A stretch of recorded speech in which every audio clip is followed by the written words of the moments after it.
আমি আচার্য প্রশান্ত গোলদার বলছি। নমস্কার। কম বেশি আপনাদের উদ্দেশ্যে জানার জন্য, শেখার জন্য আমার ইউটিউবে কয়েকটা ভিডিও আছে। কারণ পৃথিবীতে সতের অভাব, সততার অভাব, ধর্ম, এই তন্ত্রবিদ্যা, শিক্ষা খুব অভাব। মানুষের মধ্যে একটা অশান্তি, লোভ লালসায় মানুষকে অধঃপতনে ফেলে দিয়েছি। তাই আগামী দিন কি বলি, সামনে খুব ভয়াবহ দিন আসছে। আমি 40 বছর ধরে অ্যাস্ট্রোলজি করি এবং কম বেশি আমাকে অনেকেই চেনেন। আমার কাছে কলকাতা, সিউড়ি, উড়িষ্যা, মধ্যপ্রদেশ, উত্তরখণ্ডে, আসাম, বহু জায়গা থেকে আমাকে ফোন করেন বা তাদের উদ্দেশ্যে আমি তাদের সঙ্গে কথার আলাপে তাদের কোনো প্রতিকার করে দিই। এই জায়গায় বলি, এই প্রতিকারের যে জায়গাটা মানুষের খুব অভাব। এখানে মানুষের সঙ্গে ছলনা করে, প্রতারণা করে, মানুষকে ঠকিয়ে, তার মনের দুঃখ কষ্ট দিয়ে তাকে প্রতিকার করে দেয়।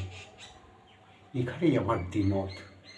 ঠিক আছে বাবা, তুই মানুষ হয়ে জন্মগ্রহণ করেছিস, মানুষের সেবা করাই পরম ধর্ম। তোর যতটুকু সম্ভব খরচা, তার থেকে 1,500-2,000 টাকা বেশি নেই। ঠিক আছে, তোরও সংসার রয়েছে, অবশ্যই প্রত্যেক মানুষকে আমি বলছি, এমন কাজ করো না যে তার সেই ব্যক্তি অভাব, তার কাছে 5,000 টাকাও নেই, তাহলে সে প্রতিকার নিয়ে কি ভালো হতে পারবে না? তুমি জানো, আমি জানি, তার জন্য তো অবশ্যই তার ব্যবস্থাও আছে। তাকে সাময়িক তার পরিস্থিতি অনুযায়ী তাকে কিছু দাও। সে তার বিশ্বাসে তোমার কাছে ছুটে এসেছে, তোমাকে বিশ্বাস করে, তবেই তো তার মঙ্গল হবে। কারণ দেখো, আমি আপনাদের আগেও দেখিয়েছি, এই যে চণ্ডাল সাধনা, আমার গুরুর দেওয়া এই চণ্ডাল সাধনা ভালো আছে, খারাপ আছে। এই মায়ের সাধনা ভালো আছে, খারাপ আছে। পৃথিবীতে ভালোর অভাব।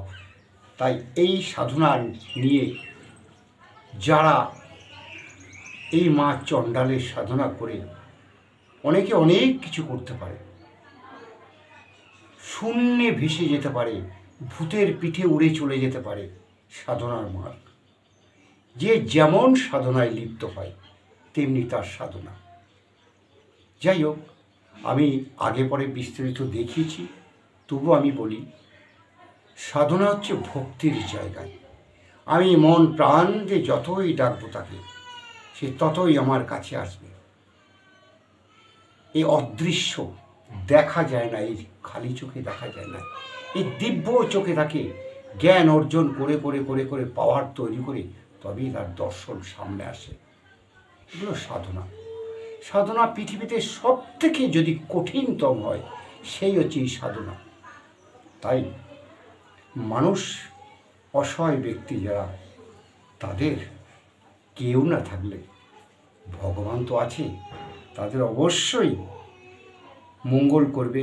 এবং আমার ভক্তবৃন্দ যারা আছেন তাদের উদ্দেশ্যে বলি, আপনারা বিশেষ করে সারা দিনে একবার মায়ের নাম কি একবার বাবা ভোলানাথের নাম, আপনাদের যাকে ইষ্ট দেবতা মনে করবেন তাকে একবার 2-4 মিনিটের জন্য অন্তত হৃদয় অন্তরে থেকে ডেকে তাদের স্মরণ করুন।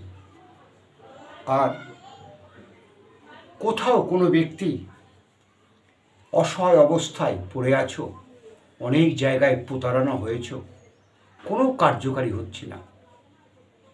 আমি এই খ্যাপা ছেলে আছি, তাদের প্রতি আমার যতটুকু কর্তব্য ততটুকু আমি করব। সব আমার মায়ের কাছ থেকে অনুমতি আদেশ নিয়ে আশা করি মা তাদের মঙ্গল করবে। যাই হোক, আমার বিস্তৃত ফোন নাম্বার এই মোবাইলে দেয়া থাকবে, বা এই ফেসবুকে থাকবে, বা ইউটিউবে থাকবে। আমার বাড়ির যোগাযোগ, হাওড়া থেকে কোনো ব্যক্তি যদি আসে, বর্ধমান মেন লাইন লোকাল, মেমারির পরের স্টেশন নিমো নেমে আমার বাড়ি আসতে লাগবে 10 থেকে 12 মিনিট টোটো করে।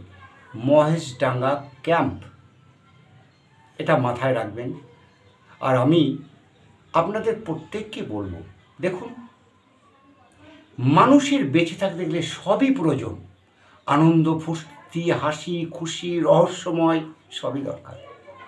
যখন যেটা তখন সেটাই করতে হয়। তবে দেখছি তো মানুষ কোনো ভিডিও, কোনো ইউটিউবে যে যাই ছাড়ুক, কোনো একটা আকর্ষণীয় রোমান্টিক জিনিস তাকে সমর্থন করে অনেক অনেক লোক। ভালো, ঠিক আছে, অসুবিধা নেই। ভালোকেও যেমন সমর্থন করতে হয়, এই ধর্মর লাইনেও ঠিক তদ্রূপ তোমরা একটু ভালোবেসো বাবু। ধর্মের উপর নজর রাখো, সততার উপর নজর রেখো। কি মুসলিম, কি হিন্দু, কোন খ্রিস্টান, ধর্ম একটা, জাত দুটো, একটা নারী, একটা পুরুষ। এই দুটো ছাড়া কোনো জাত নেই। জাত আমাদের মতন কিছু বদমাইশি লোক তখনকার দিনে এই জাতি ভেদ করেছিল, কারণ তাদের স্বার্থের জন্য, ফয়দার জন্য। যাই হোক, যারা পীর, ফকির, সাধু, বৈষ্ণব, যাদের মধ্যে ঈশ্বরের পাওয়ার আছে, তারাই অন্তরে অন্তরে তাদের কথাবার্তা হয়, তাদের সঙ্গে তাদের যোগাযোগ থাকে। তাদের মধ্যে কোনো জাত নেই, প্রকৃতি সত্যিই জাত নেই। যাই হোক, আগামী দিনের জন্য তো কিছু বলতে হবে। জানি না আমার কথাবার্তা আপনাদের যদি ভালো লাগে, কমেন্ট করবেন, লাইক করবেন, এবং শেয়ার করেও যদি মনে হয় শেয়ার করব, আমার দ্বারাই কারোর উপকার হয়েছে, সেই ব্যক্তি কোথাও যদি শেয়ার করতে চায়, অবশ্যই। পৃথিবীতে সব থেকে বড় উপকার হচ্ছে মানুষকে সেবা করা। তাই আমাদের মতন লোক, আপনি আমি সবাইকে মিলে বলছি, শুধু মানুষকে শোষণ করা, আঘাত করা, চোখের জল ফেলা, মনের ব্যথা বেদনা, এটা মানুষের কর্তব্য নয়, এটা ধর্ম নয়। যাই হোক বাবু, আমি তোমাদের সবাইকে আমার হৃদয়ের অন্তরে ভক্তি, শ্রদ্ধা, প্রেম, ভালোবাসা, তোমাদের স্মরণে হৃদয় অন্তরে মায়ের কাছ থেকে অনুমতি নিয়ে আমি অর্পণ করি। সৎ ধর্ম, সৎ কর্মর মধ্যে লিপ্ত থাকো।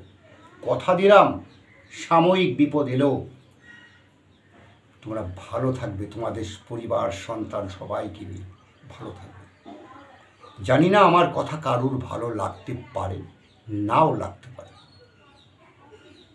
যদি ভালো লাগে তা লাইক করে, কমেন্ট যদি পাঠাতে কমেন্ট পাঠিয়ে দেবে। জানি না আমি কি সাধনা করছি, আমি কি মন্ত্র করছি, আমি কি পাঠ করছি, আমি কি জ্যোতিষী করি, একটু পরীক্ষা করলেই বোঝা যায় মানুষ কে ভালো মানুষ, কে মন্দ মানুষ, তার সঙ্গে মিশলেই, অন্তর দিয়ে মিশলেই মানুষ চেনা যায়। তাই অন্তর দিয়ে যদি মেশা হয়, ঠাকুর দেবতা মাদেরও চেনা যায়। এই অন্তরই হচ্ছে সব। আমি আর বলবো না বাবা, তোমাদের সবাইকে আমার ভক্তি, শ্রদ্ধা, প্রেম, ভালোবাসা, প্রণাম সবই জানাই। ভালো থেকো, মা তোমাদের মঙ্গল করুক। যদি ভালো লাগে একটা লাইক বা একটা শেয়ার করে দিও। আমার পরবর্তী ভিডিওগুলো তোমাদের কাছে চলে যাবে। ভালো থেকো। জয় মা।